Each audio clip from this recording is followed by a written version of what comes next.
Olá, vocês estão bem? Hoje nós vamos continuar a leitura da segunda parte do capítulo 8 do livro Campo de Batalha da Mente. Nós vamos aprender um pouco sobre as formas, diversas que o Senhor fala conosco. Vamos aprender sobre tipos de orações. Então continue aqui comigo e vamos aprender juntas. Vamos lá? O sussurro suave e tranquilo. Disse-lhe Deus: sai e põe-te neste monte perante o Senhor. Eis que passava o Senhor e um grande e forte vento fendia os montes e despedaçava as penhas diante do Senhor. Porém o Senhor não estava no vento. Depois do vento um terremoto, mas o Senhor não estava no terremoto. Depois do terremoto um fogo, mas o Senhor não estava no fogo. E depois do fogo um ciclo tranquilo e suave. 1 Reis, capítulo 19, versículo 11 e 12. Por anos eu orei pedindo a Deus para me revelar coisas por meio do seu Espírito que vivia em mim. Eu sabia que esse pedido era bíblico, eu confiava na palavra e me sentia segura de que deveria pedir e receber. Apesar disso, na maior parte do tempo, sentia-me uma ignorante espiritual. Então aprendi que não estava recebendo muito do que o Espírito Santo desejava me revelar, simplesmente porque a minha mente estava tão frenética e ocupada que eu estava perdendo a informação que me estava sendo oferecida. Imagine duas pessoas juntas em uma sala, uma tentando cochichar um segredo para a outra.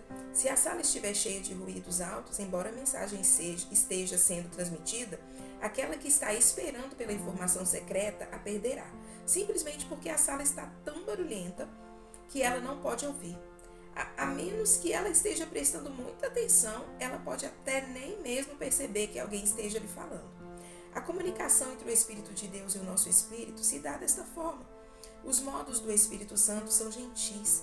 Na maioria das vezes ele fala conosco como fez com o profeta nesta passagem, em um cício tranquilo e suave. Portanto, é vital que aprendamos a nos manter em uma condição propícia para ouvir. Eu quero falar um pouquinho sobre isso. Uma vez a minha irmã Lidiane falou comigo o seguinte: se você conseguir controlar a sua mente e seus pensamentos, você consegue controlar o resto do mundo. E é verdade, né? Quando nós conseguimos alinharmos os nossos pensamentos da forma como ele precisa estar, para que nós possamos ouvir a voz do Senhor, que como diz, né? Como eu li aqui, uma voz tranquila e suave, nós vamos conseguir dominar todo o resto, com a ajuda do Espírito Santo.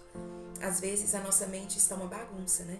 A ansiedade, preocupação com o que está por vir, a tristeza e a opressão e a depressão do que passou, e a nossa mente vira um ciclo de agitação frenética, e o Senhor tenta falar conosco para nos dar direcionamento, para nos dar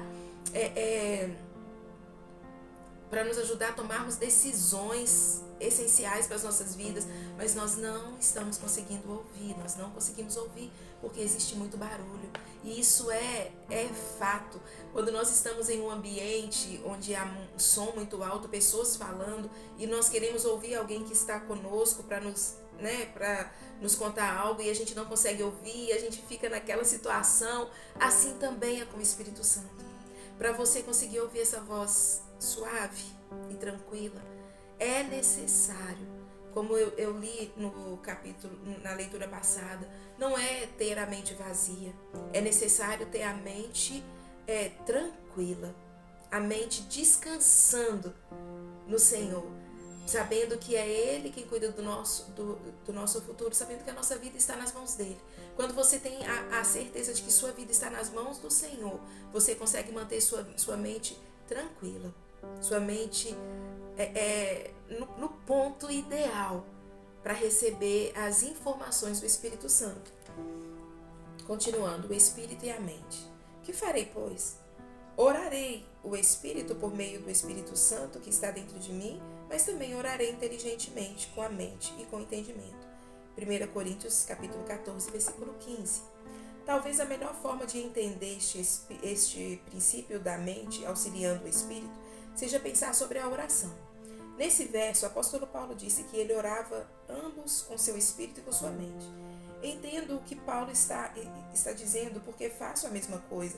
Frequentemente eu oro no espírito, em línguas desconhecidas, e depois de ter orado assim por algum tempo, frequentemente alguma coisa virá à minha mente para orar em inglês, na minha própria língua.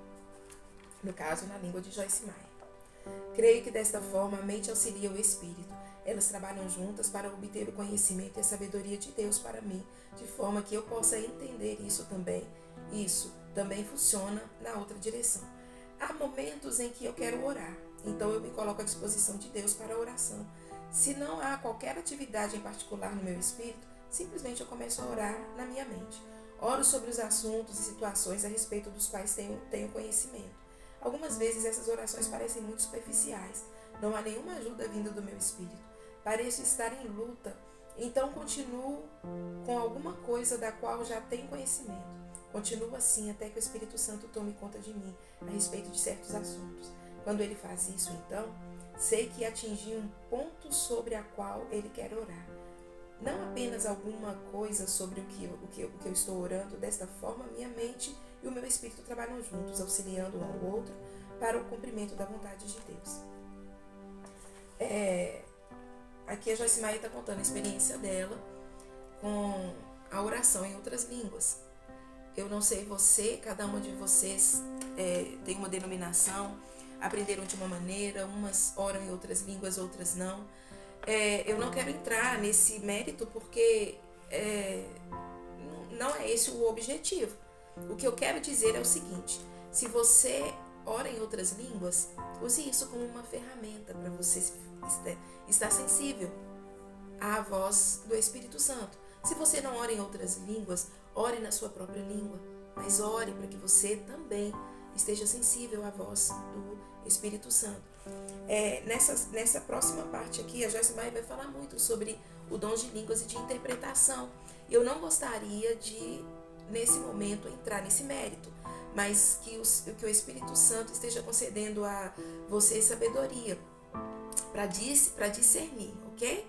Qualquer dúvida, me chama lá no privado que eu vou estar te respondendo. Vamos lá? Continuar? Línguas e interpretações.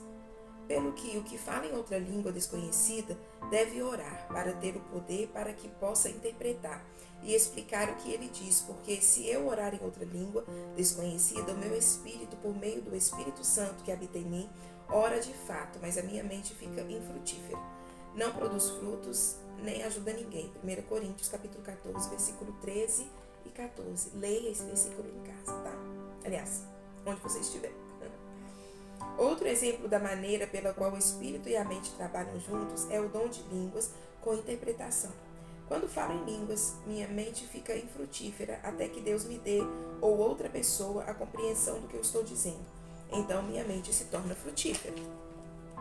Por favor, lembre-se de que os dons não são línguas e tradução. Tradução é um relato da mensagem, palavra por palavra, enquanto na interpretação a pessoa dá uma compreensão sobre o que uma outra disse, mas no estilo próprio do intérprete, expresso por intermédio de sua própria personalidade particular. Dou-lhe um exemplo. A irmã Maria pode levantar-se na igreja e dar uma mensagem em uma língua desconhecida. Isso veio do seu espírito e nem ela nem ninguém mais sabe o que ela disse.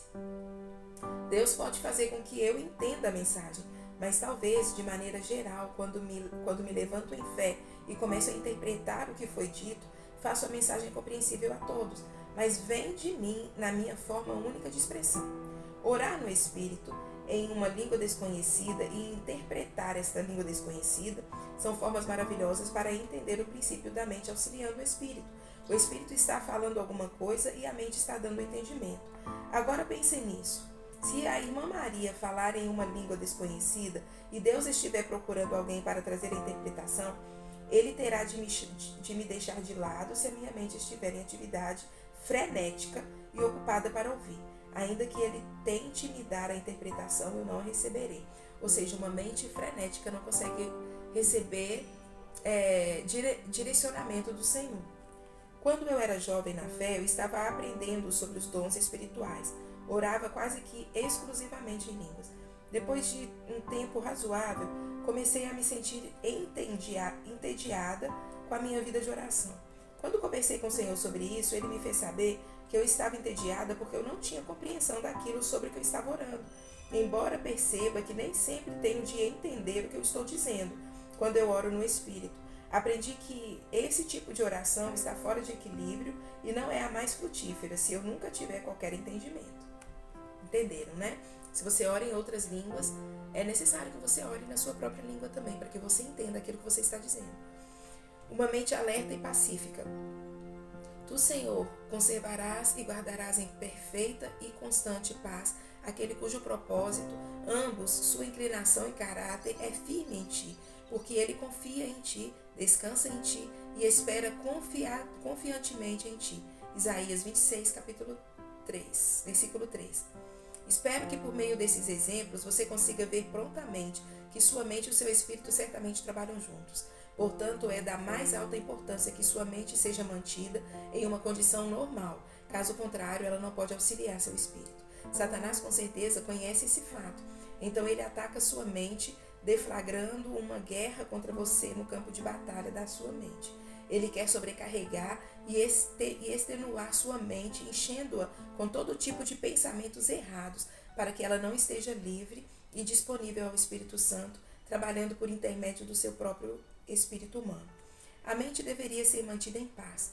Como nos diz o profeta Isaías, quando a mente está nas coisas certas, ela estará descansada. Ainda assim, a mente deveria estar alerta. Isso se torna impossível quando ela está carregada com coisas que ela nunca pretendeu carregar. Pense nisso. Quanto tempo sua mente está normal? Eu vou parar aqui. Aqui acaba o capítulo 8. Eu não vou falar muito mais a respeito, mas eu vou estar enviando um vídeo pós esse, com uma ministração a respeito de ouvir a voz do Senhor de maneira calma, tranquila e suave, tá bom? Então, assim que você terminar esse vídeo, corre lá e assiste a próxima ministração. Eu espero vocês lá. Um abraço.